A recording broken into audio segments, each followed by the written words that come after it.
What's up, Larlees? Welcome to my channel. Welcome back. If you're new to my channel, I'm Larlees, and today we're going to be talking about the makeup that didn't work out for me for 2017. So I have a bad bin of makeup, and basically whenever I would do a review and something didn't work out, I would just place in the bad bin so we can do a recap at the end of the year. But my bad bin kind of got put away with my regular makeup whenever we moved. Just went through and pulled out products that I specifically remember that I do not like and didn't work out for me. These products will be donated for someone else to try, because just because it didn't work out for me doesn't mean everyone's gonna hate it. And I like to go in and explain why it didn't work out for me versus just saying it's bad, and that way you guys understand. And also, it doesn't mean the brands just suck altogether. It just means the product didn't work. Okay, so we got a tray of makeup that didn't work out for me. I could have put a lot more in this video, but I decided not to make it an hour-long video, so I'm limited down to what really I just did not enjoy. So with that being said, we're gonna go ahead and sing the subscribe song.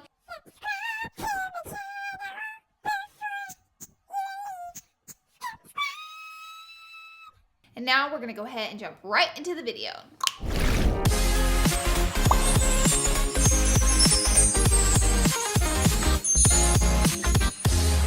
First product I'm going to be talking about is the Stila Stay All Day Foundation Plus Concealer, and this product didn't work out for me. I felt like the foundation was heavy but didn't cover very well, and I felt like the concealer was a little bit greasy, so I don't recommend this product. I think it's interesting. It's kind of like that world's most expensive product, the way it's like set up together with the concealer and the lid, and I think it is a good idea. Just the overall formula of the product, it didn't work out for me. I rave about Stila all the time and love their eye products, and I actually love their bronzer, so I like their face products too, but this one was just a flop for me. Next, let's just talk about all three of these together at the same time. This is by Lipstick Queen. I reviewed these on my channel, and these are color changing makeup, and I did like a video talking about it and trying it out.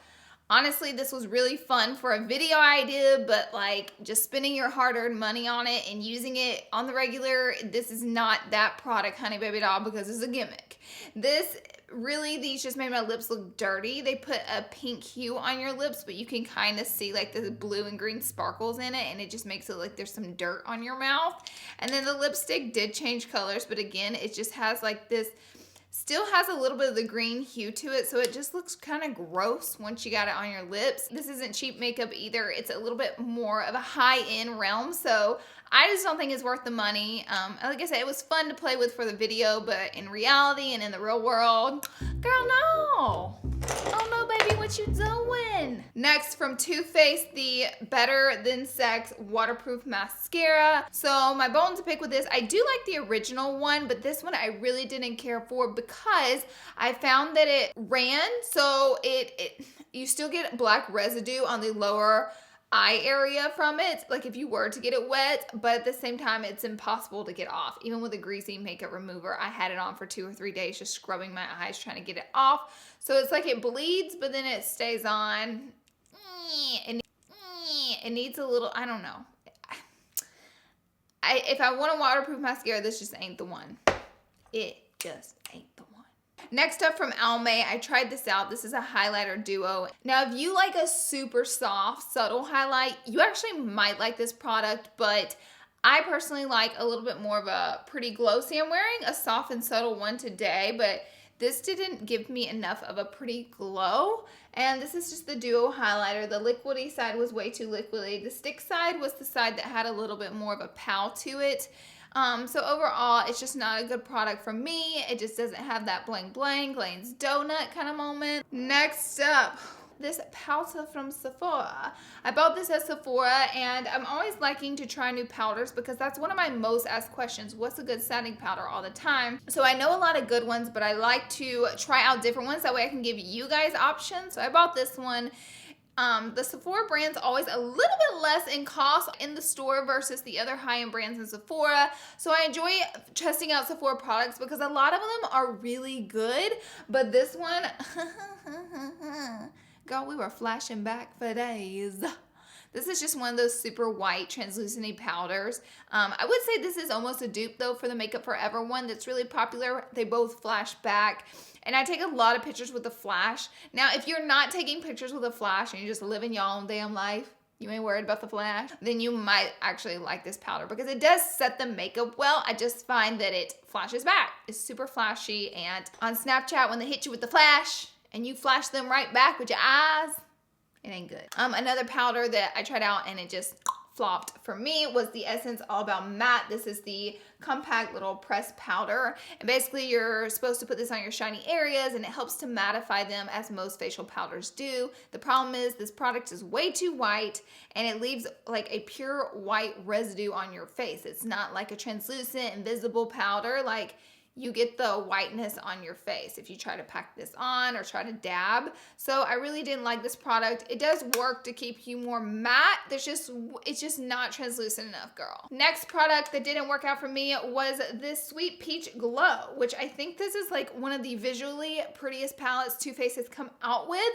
The problem is, I don't know if they have too much of a binding agent in here or if they compressed the product too hard trying to put the pretty stamp on it, but I can't get the product to come off. I can't get pigment out of this product. I have to dig my brush into it, and that just about goes for all three colors. Now, I think it's the highlighter that comes off a little bit more than the blush and bronzer, but really I couldn't tell a difference. And it looks like I haven't used this, and I've used it several times, but even digging my brush into it, honey, I just can't get it to come off. But it does smell like peaches, and it is really pretty to sit on your vanity, but to actually use it is kind of like Next, one of the floppiest mascaras of the year. Like, I really did not like this mascara at all. This is the Rimmel Shake It Fresh. So it's supposed to be a clump-free, gunk-free mascara, and you give it a shake. Can you hear that? Well, honey, it's a gimmick, okay? This is the Watery Mascara. It's one of those mascaras where it like flings off your lashes, little flick of mascara will flicker everywhere because it's kind of like a, I don't know, it's so watery. And it did absolutely nothing for my lashes as far as lengthening them and filling them, giving them volume. It didn't do any of that. The product's just way too watery and like, so maybe instead of making it less clumpy, they should make it a little clumpier. I don't know. But that was a flop, and I will never go for that again.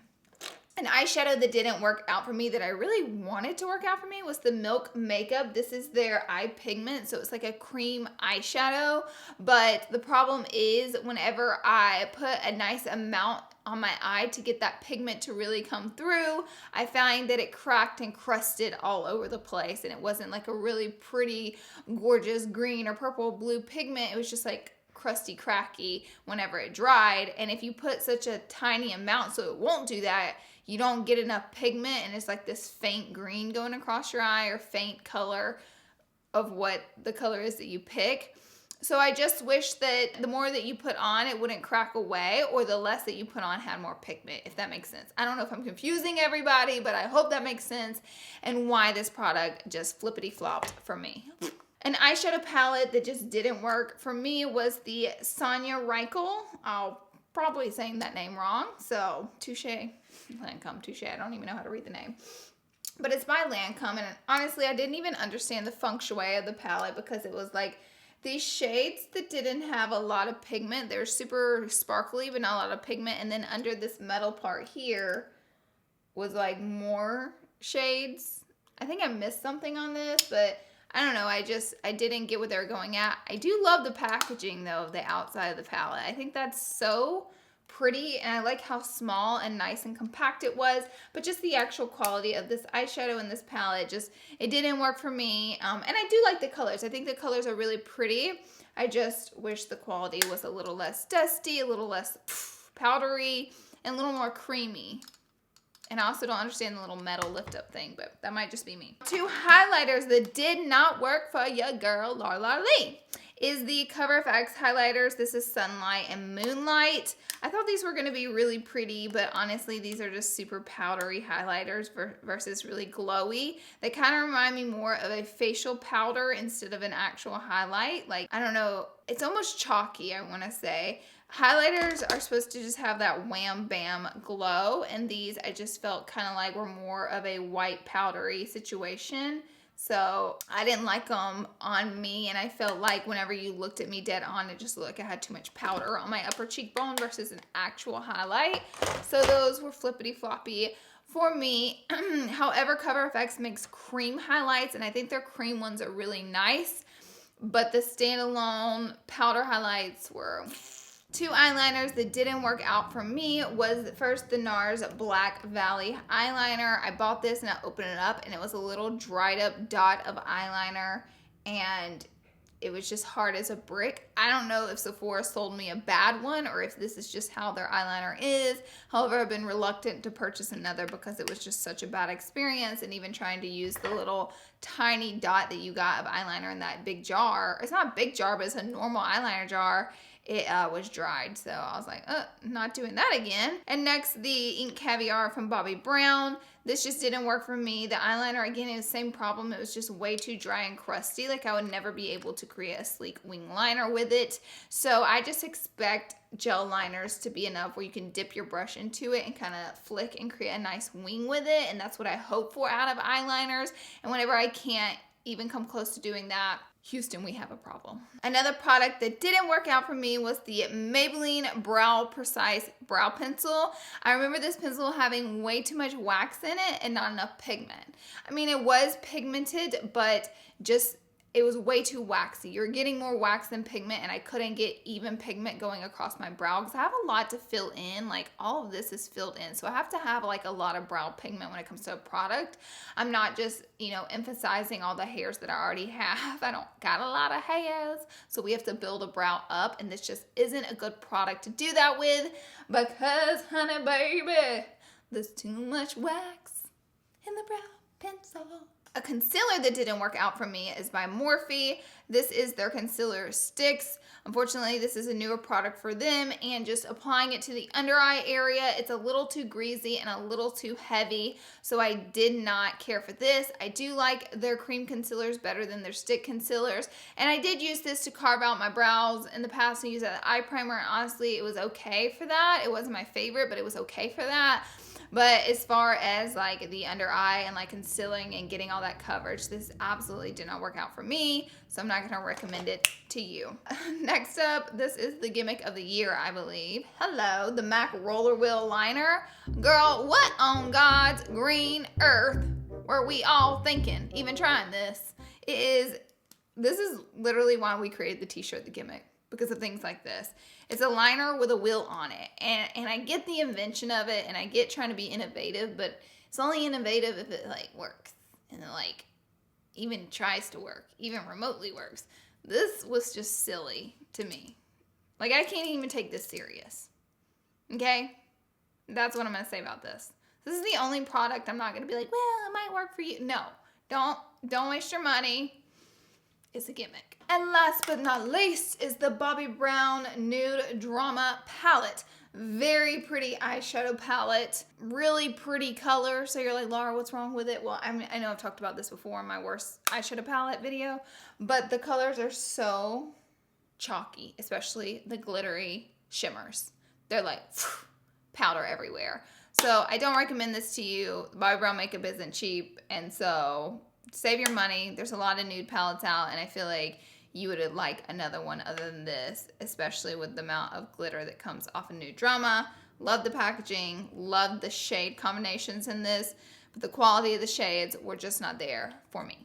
Oh my goodness. So that is it for this video, guys. So many products that just absolutely did not work out for me. I hope this video helps you. If I talked about a product that you love, don't get offended. Just understand we're different people. We're different. We're all human. We're not all the same, and not everything is going to work for me like it might work for you. And that's why I try to explain why it didn't work for me versus just being like, it didn't work.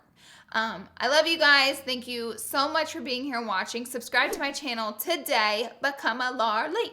Become a Larlees. Hey, hey, hey. Okay, we'll stop now. And I will see you all in my next video. Bye, guys.